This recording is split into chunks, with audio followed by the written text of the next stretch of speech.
Hello, welcome back to APLCrafts Lazy Die Studio. Today we are going to do a fall inspired yarn with these two color combinations that I got off of Pinterest. We're just going to kind of combine those two colors together, or two panels together, to make our own type of palette. So right now I have 3 skeins of 70/30 superwash merino nylon fingering weight yarn, sock yarn, that we're going to dye up, and we're going to do something a little bit different today. So let me turn you around. Materials that we will be using today are normally the same: our dedicated dye pot, dedicated measuring spoons, and stirring spoon.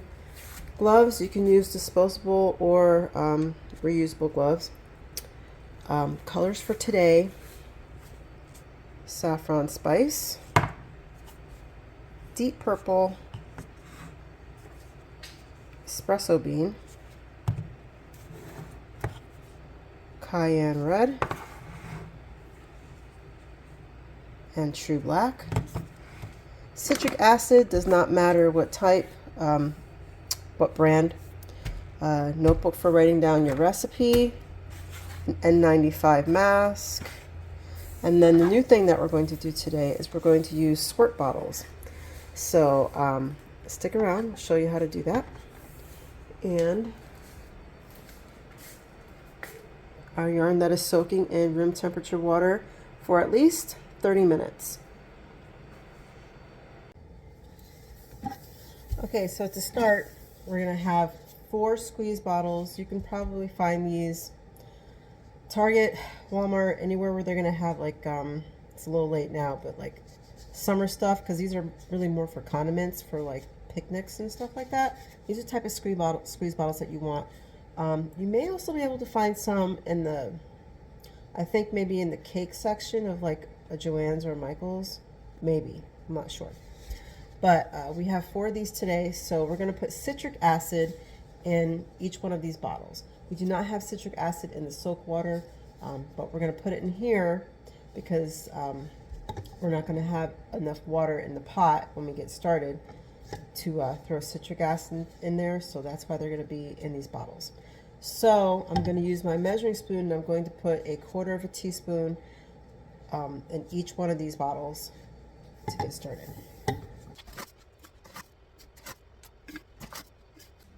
Okay, now that we've done that, we're going to do our first color, which will be a mix of the true black and the deep purple. And I'm hoping that my color combination comes out okay. We are going to do a pinch. So since we're working with 1/4 teaspoon, half would be an 1/8.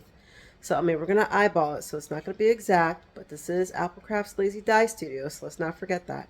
So we're going to do what we think it's going to be a 1/16 teaspoon, unless you've got one of these, which I'm thinking about incorporating into my dye, just my dye equipment in general. So let me go grab one of these things.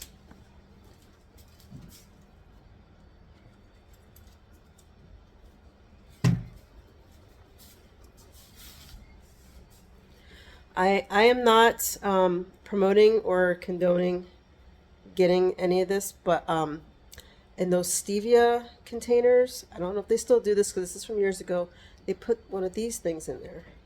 It's really, really tiny. It's probably, I like to call this a pinch because really it's a pinch. So this is probably a 1/16 teaspoon of seasoning that you could throw in here. So I'm going to incorporate this into my dye stuff. Look at that, you guys are seeing this for the first time. So if you have one of these, you want to put just enough like this in here of the true black into that bottle, because that black goes a long, long way.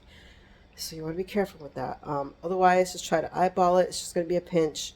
And then we're going to do an 1/8 teaspoon of deep purple, which would be 2 of these if you've got one, or we can eyeball it and just do a 1/2 teaspoon. So that's what we're going to do now. Make sure you put your mask on and your gloves. I'm going to be doing that right now, and then I'm going to fill up actually I'm not going to fill it up yet. What I'm going to do is I'm going to put the powder in and then cap it, and then I'll fill it up later.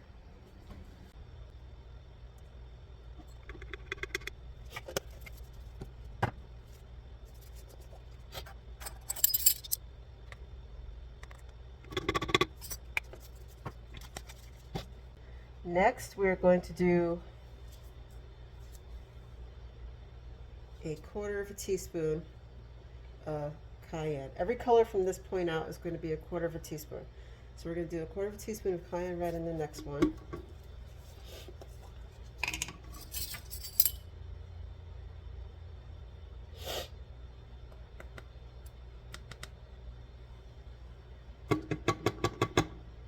Oops, I said a 1/4, didn't I? And I did a 1/2. I'm glad I caught myself. Okay. And I do have dye residue on here. So what I'm going to do is take my paper towel, wet it, and then use that to wipe off the residue on my spoon. Because I don't want that other color mixing in with fresh color, because then our dye colors will not be pure. So, all right, 1/4 teaspoon of espresso bean.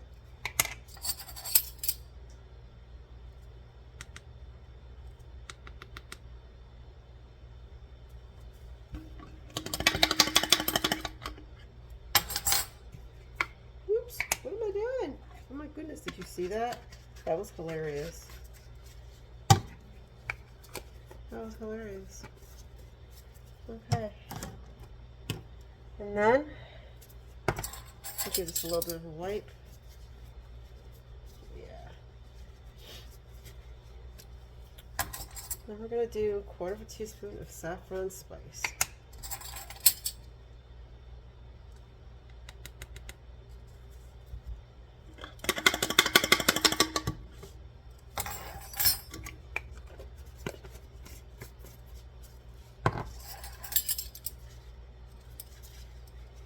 Okay. All right. Get that covered. Now I'm going to go into the sink and fill these up. We're going to go all the way. We're going to fill it up all the way.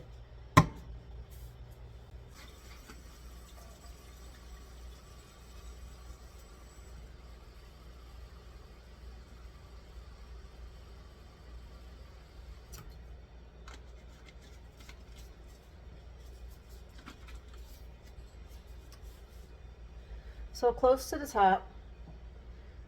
Leave a little bit of room, and you could do some shaking, but sometimes these bottles like to leak a little bit. So let me take my mask off. Sometimes these bottles like to leak a little bit, so just be careful of that. Try to have either some kind of paper towel or rinse your bottle and then wipe off the liquid or whatever on the outside, because some of these just aren't as tight as you would like. You just want to give it a little bit of a mix just to make sure that that powder and the citric acid is working together. This one did not leak, so that's good.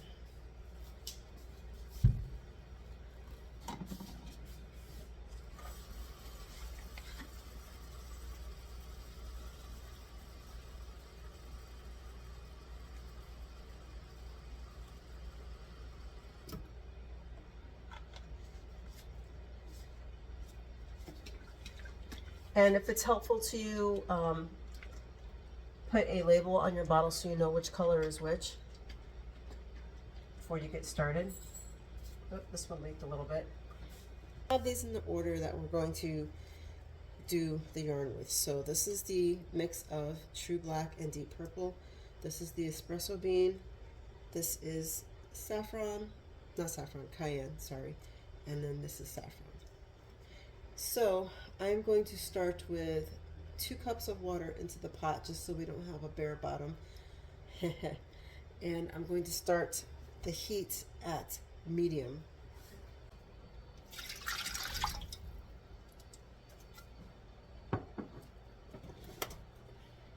Since we're not going to have a lot of water in here, that's why I'm keeping the heat at medium.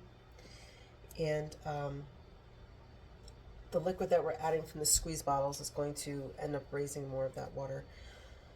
So we don't want to have too much water because we don't want a whole lot of colors bleeding into each other.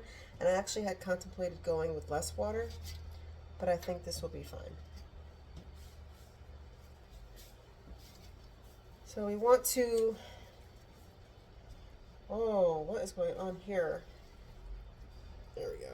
Okay. Of course, the yarn is going to be a little smushed in this pan, so it depends on your pan.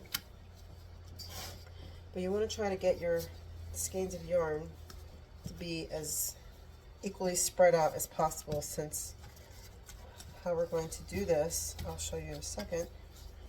You want to make sure that it's evenly spread out, because what we're going to do is do this yarn in sections. So one section here is going to be one color, and then we're going to go into the next section, and then the next one, and the next one, and then we're going to leave the tip, which will be over here, the tips of these yarns alone, because that yarn is most likely going to pick up whatever is going on in this pot.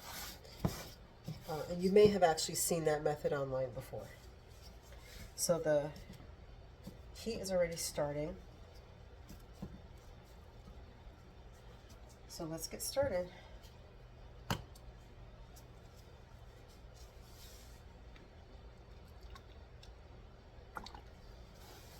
don't know if you can be able to see that very well. Let's do this. There we go. You can see that.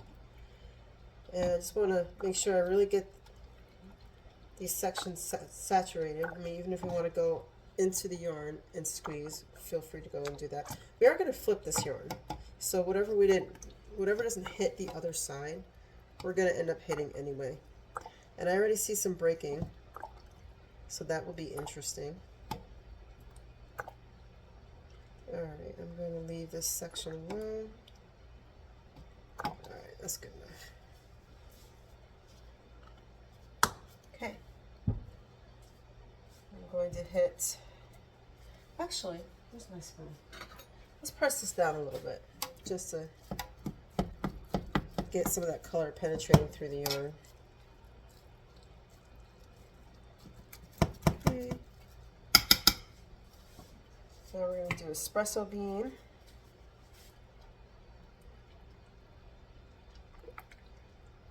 That looks nice. If you want to ride that edge just a little bit, feel free to do so. That might actually be really nice as a gradual color change. Oh.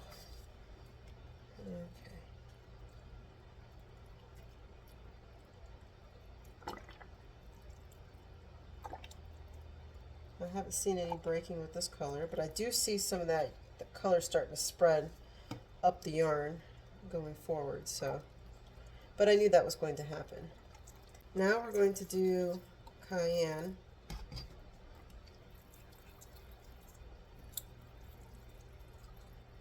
It's bringing out that pop of color. So I'm definitely going to put it on that transition line just a little bit.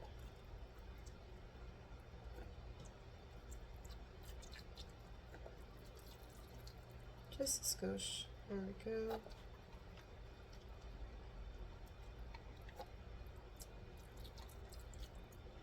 I don't want too much white showing up in the yarn.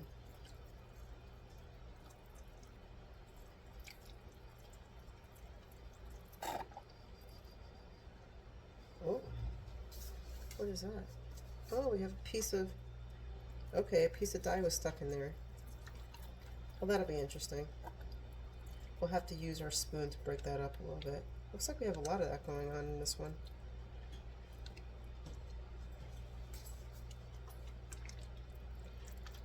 Okay.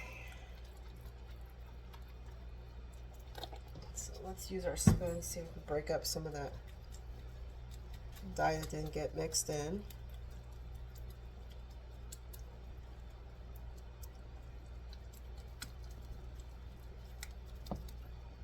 Okay, let's keep going.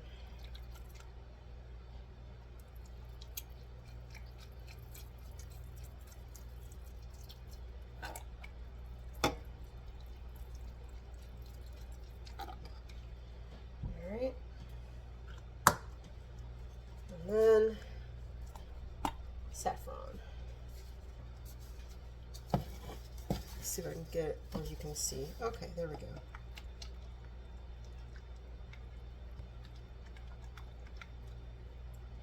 Hit that transition line.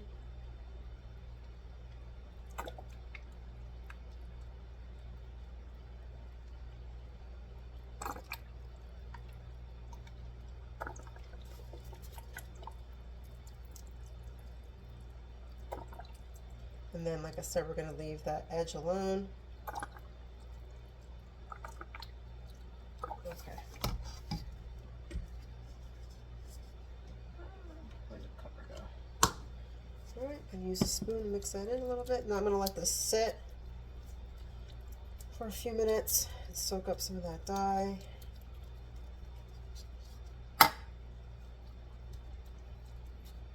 Alrighty.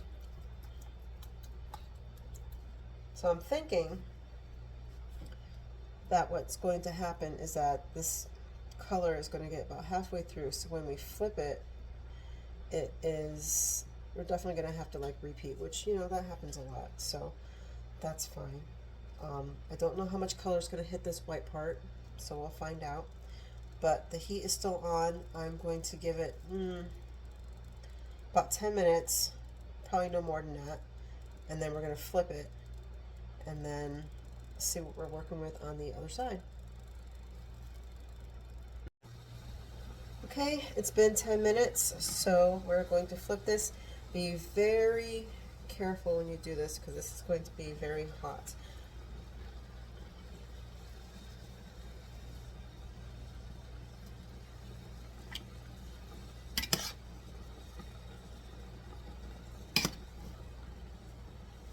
We have a lot of white spots, as I suspected, which that's fine. So let's just keep going.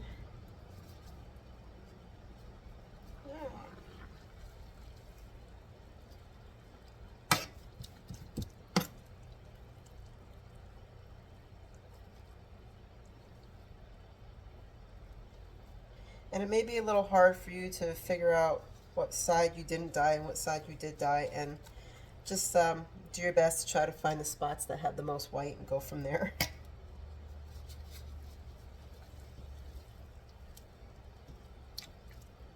This is artistry, so not everybody's yarn is going to look the same. And even when you do this yourself, it's not always going to look the same. But that's the beauty of hand-dyed yarn. So if you decide that you're going to sell this, just make sure that you do it in lots. So this would be considered a dye lot. And we still have our heat on medium. And we're going to go ahead and turn this around. And we're going to do the same thing. So I've got that deep purple and black. And I'm going to hit up this section here. Try to cover up those white parts.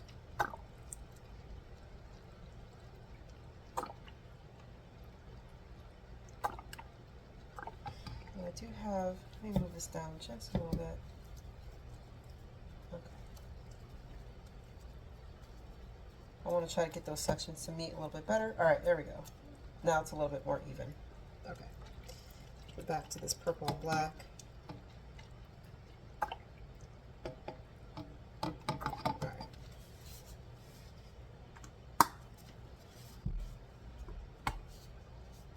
And then the espresso. Try to hit that transition point.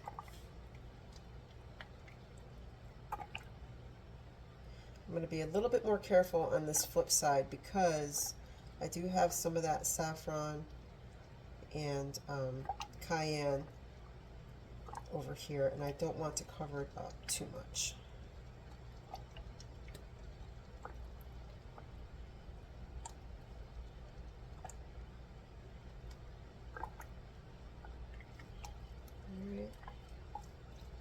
If you want to move it around a little bit and try to get some of those sections, go right ahead.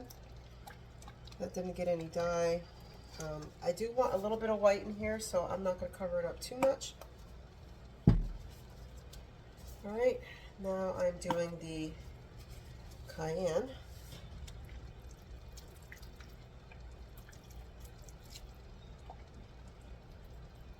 Yeah, that cayenne really didn't mix very well. You know, since we're over the yarn, let me try, because I don't care at this point if any of that color bleeds. Well, maybe that'll help. Yeah, that's a little bit better. Okay.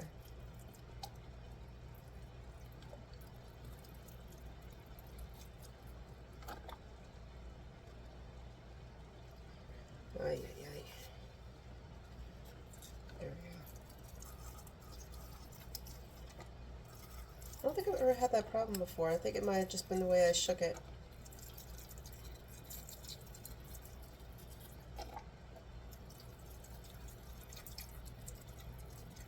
Okay. Put that section right there. Alright. And now I'm going to do the saffron.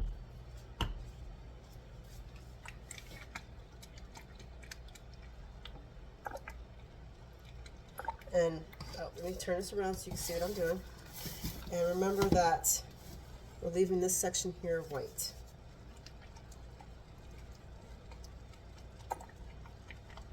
So that any color that's in the pan will go there or start trying to move its way toward that section. And maybe by now you can kind of guess what this yarn is going to be called, but if not, then you'll find out at the end.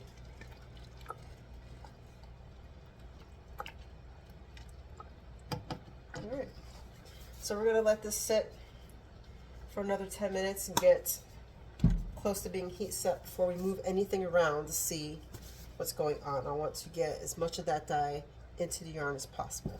So we're going to keep it on medium, and we're just going to let it sit for another 10 minutes, and then we're going to come back.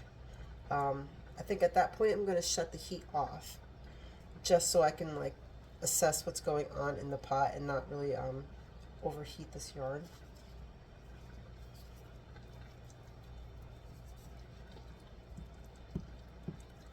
I have a feeling that it should be fine in 10 minutes, but we'll see. I am loving this color transition though. Alright, see you in 10 minutes. It's been 10 minutes, so I'm going to shut off the heat and just kind of moving my spoon around. I can tell that almost all of this color has been soaked up. So I'm going to flip this yarn again just to make sure that this side is getting that heat. But we're not going to put the stove back on. We're just going to use that residual heat to help the yarn heat set.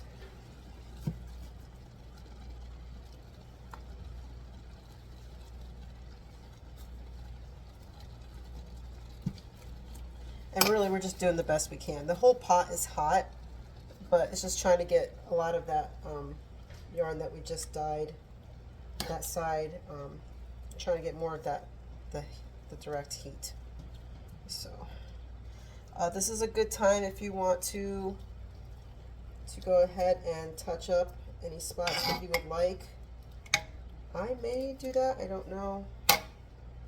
Let me see what's going on here. But just keep in mind that if you do touch up any spots, like here, for instance, I've got some white going on. If I want to touch any of that up, that does mean that I will have to put that heat back on to let this continue to try to heat set. I like the way this looks, so I think I'm just going to touch up this dark part here.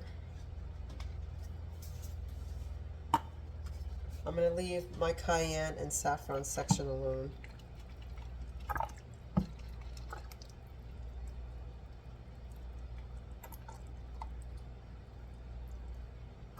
And I'm not going to put too much dye in here. I just want to add a little bit more. I'm going to touch up this espresso.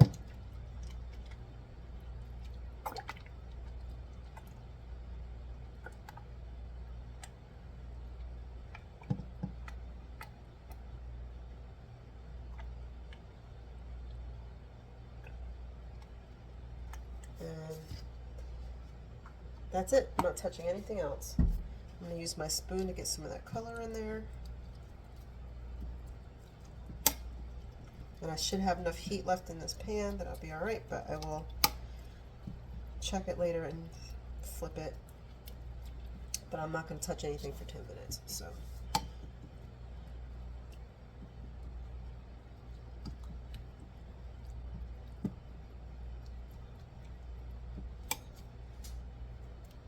Yeah, it's really soaking up that color.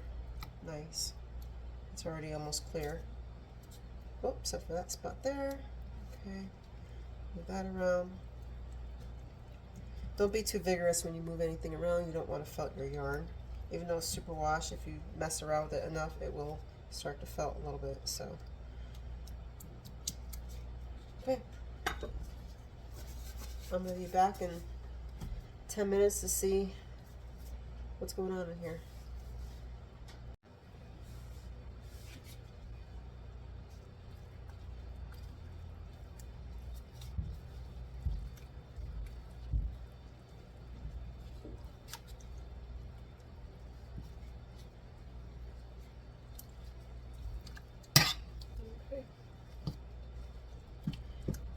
So I'm flipping my yarn one more time because I did touch up over here, and then I'm just going to leave it alone and let the water cool because all that dye got soaked up. And there's still plenty of heat in this pot, so I don't see the need to have to put any more heat back on. I will still recommend, though, if you're going to touch up more than just that little section, that you should like probably put the heat on for a couple of minutes, you know, maybe no more than 5 minutes. Just to let that color heat set. I didn't put enough extra color in here to do that. I have enough heat in here that it should be fine. So I'm just going to let this sit in here until it cools, and then I will meet you at the sink where we will rinse this and see what the final result is. I do want to mention that with these 3 skeins of yarn, I ended up using, interestingly enough, not a lot of cayenne, but half a bottle of everything that we used today. So if you wanted to make this again, you still have enough dye left over to make it again. So that's just something to keep in mind. So if you're going to do this method, have a little storage space so that you can keep these aside. I did put a date on here. Today is September 17th. In my experience, dye usually is still good for 3 to 5 months, depending on your environment. After that, you might get a little bit of mold on the inside, so that's just something to be on the lookout for. But you've got at least 3 to 5 months, somewhere in that range, to play around with your leftover dye stock. So, all right, I will see you at the sink. Okay, it is time to rinse the yarn. I've had this yarn sitting in the sink for, I don't know, 20 minutes or so just to cool it down, and it's ready to go. So what I do is I just run the water and then rinse the yarn. You can use a basin if you need to. My Euclid is almost out, so what I'm going to do, this is how I normally put soap on my yarn anyway. Let me put this in here so you can see what I'm talking about. Okay, so I normally just kind of go like this and sprinkle, not sprinkle, but pour lightly the soap over the yarn. But this is empty, so, or empty-ish. So I'm going to put a little bit of water in here. Just get that, whatever's left with the soap from the bottle, get it on here. Flip this over. There's no right or wrong way to do this, honestly. So, just gonna get that soap on here. Now this bottle is empty and I can go recycle it. All right, let me get this back on the counter. Now, important when you are rinsing your yarn, you want to make sure that your water is, I would say baby bath warm, but another way you can say that is lukewarm, little past lukewarm. And I'm wearing gloves because it's easier for me to handle the yarn that way. You don't have to do that.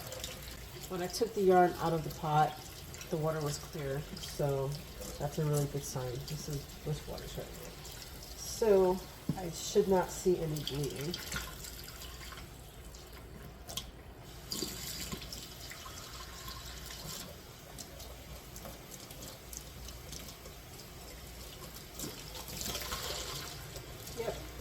clear. Yay!